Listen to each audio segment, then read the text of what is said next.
Greg is back with us, hopefully to finish off a day of terrible takes with a strong one.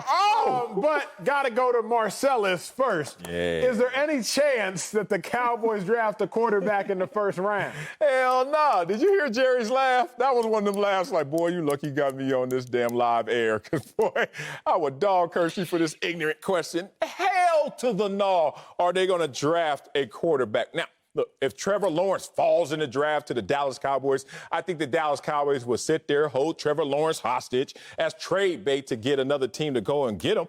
But on their roster, no. The Dallas Cowboys already have their quarterback of the present and of the future once he heals up.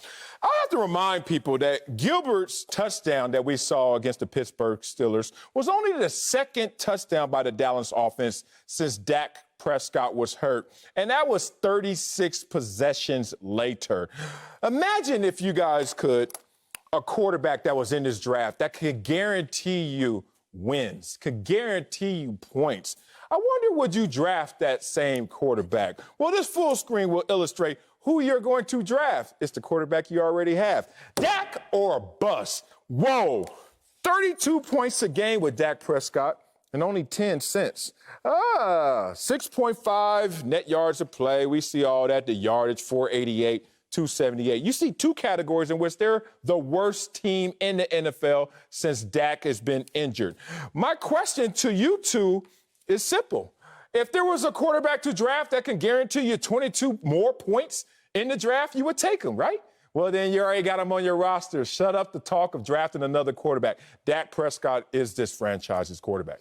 Marcellus, it's hard to disagree with the emotions of that take. And Cowboys fans they're very emotional. I respect that. I'm from Dallas. I grew up in that Dallas Cowboys culture. I understand they're very emotional, so I will acknowledge your emotions. But what I will lead with is this. When you say any chance the Cowboys draft a quarterback in the first round, there should be a chance. I think there is a chance because you might not win a Super Bowl without Dak.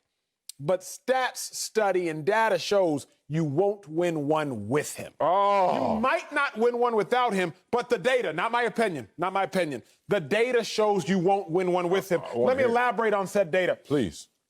Since what, 2011, outside of Tom Brady, every quarterback that's won a Super Bowl been on their rookie deal. I'll talk it out through you. Y'all remember the names as I go. Joe Flacco, he was on his rookie deal, won the Super Bowl before he signed $100 million. Russell Wilson, second year, he was on his rookie deal, won the Super Bowl before he got paid. Let's fast forward. There was Peyton Manning. He was, the 15th highest paid quarterback at that time? He took a pay cut, I think, from $19 million that season to $15 million. Hey, let's keep going. How about Carson Wentz? He was on his rookie deal, and Nick Foles came in as a backup quarterback to win it. Let's just keep going. Jared Goff, he went to the Super Bowl. Also, he was on his rookie deal. Then there's Patrick Mahomes. He won the Super Bowl last year on his rookie deal.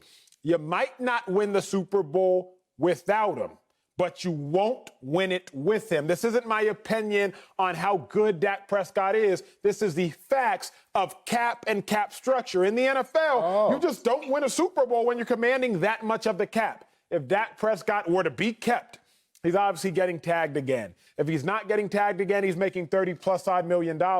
So if you're Jerry Jones and someone gives you the opportunity in the top 3 overall picks to draft a guy like Justin Fields, a quarterback who had, 40 touchdowns to 1 interception at Ohio State, you have to at least consider it. And more than consider it, you have to weigh that out heavily. Obviously, if they get a chance at Trevor Lawrence, they're going to do that. I'm not even talking that kind of hyperbole. I'm talking a more realistic situation. Cowboys end up with the 3rd overall pick in the draft. Justin Fields is laying in their lap, a rookie quarterback on his rookie deal for at least 4 years. Jerry Jones should at least heavily consider that for the sake of the Cowboys. Where you at, G? I'm with you right here, Acho. My dog. The Cowboys definitely will consider taking a quarterback if that being Justin Fields is there. We know Trevor Lawrence is not there, but let's just say he is there. And forget it. He doesn't even have to be there. This is how it works. Every draft year, the team has a draft board, and they go off their quarterbacks. They go off best players available. When you look at the Dallas Cowboys, they need so much. But the one piece that they haven't even shored up, and we all have identified that they have it, they've said they have it, and they want to keep it, but they haven't put their money where their mouth is. Where is that position? at quarterback. Why? Because they don't really want to pay that man, even though they know how good he is. So when you don't want to pay, you guys were talking about Carson Wentz and having buyer's remorse. Does the Eagles have buyer's remorse? When you look at that mark, that tag, or that condo, ooh, that's going to be steep. We all know, is Dak worth it?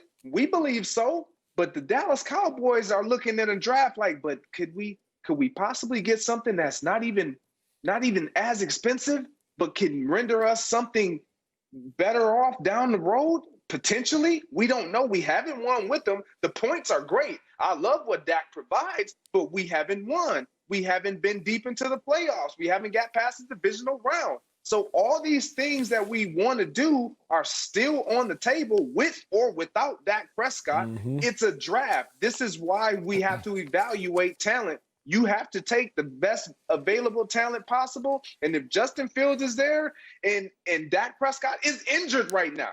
So and let me say this, I'll be done. We all know this is how the league works. It's you got to prove to me that you're going to earn that deal. Okay, now we prove to you that you're going to earn that deal. Dak Prescott, he played out the last 2 years, ball. Still didn't get paid. Now he gets hurt. Now you have to prove to me that you're going to come back and be the same player that you proved to me before when you didn't decide to pay me then. But I'm supposed to believe you're going to pay me now and not take the young draft pick possibly? I don't buy it. They will consider taking a quarterback in this draft. You don't switch sides, homie. That's what you want to do, Greg? You want to cross the street, be on the other side? The greener pastures. Okay, all right. Well, I'm going to call you. It's just a reality. I disagree wholeheartedly with what you guys are talking about. But I've learned something about Emmanuel Acho in these last few months. I'm going to start calling him Mr. OK, Mr. Omission King, because I love how he cooks up a book. And if you let that dude talk fast and flap them gums, you're going to miss a few things. But I am a great listener. I talk a lot, but I listen even more. He said any quarterback since 2011, none of those guys outside of Tom Brady. Outside of Tom, oh, you don't want to. Tom Brady's a part of this conversation. You know why? Because he's been in 9 and he's won 6. So we're going to take Tom Brady out, and then we're going to carve up the calendar and just say since 2011. Oh, I wonder why we want to do that. Because we know we've seen it before where a guy could take up more than 10% of his cap and still win a Super Bowl. We saw it in 94 with Steve Young. We saw it in 96 with Brett Favre. We saw it in 06 with Peyton Manning. We saw it in 2011, right when Acho wants to be Mr. OK, Omission King, and then we saw it with Eli Manning. But beyond all that, the Cowboys have greater needs. Offensive line, obviously. Let's talk about the fact that they need something on defense, especially in the secondary. Oh, we can address that, but no, let's just get another quarterback to sit them down behind a prolific quarterback in Dak Prescott. My last point on this is all simple, very simple. Last year's Super Bowl was a battle of contrast, a battle of discrepancy in terms of how you approach the salary cap. Jimmy G, right there in the fourth quarter, leading in the Super Bowl by 10 points, on the San Francisco 49ers team that spent the most in terms of salary cap last year, playing against a team that eventually wins the Super Bowl, named the Kansas City Chiefs, who spent the least in the same Super Bowl. My point is this, Mr. OK.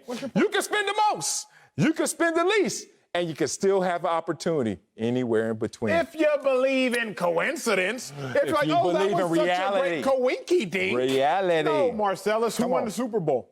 The Chiefs did. So don't talk to me about 49ers defense gave it up. The 49ers were close to. No, they was in it. The Chiefs won the Super Bowl. Furthermore, I don't like using ancient data. Marcellus. I talked 2011 is ancient? I talked about since 2011 because the game has vastly evolved. Eli? You know far better than I the game has evolved. I don't know. Even Eli in the 20, even since then the game has evolved. I haven't played in a while. I don't know. I don't know. I ain't played in a minute. I hate you. It's very, very simple. Cowboys, you have to at least consider it. Dak Prescott, he's shown what he can do. I know what the Cowboys can do with Dak Prescott, but I know this. This is what I've learned this year.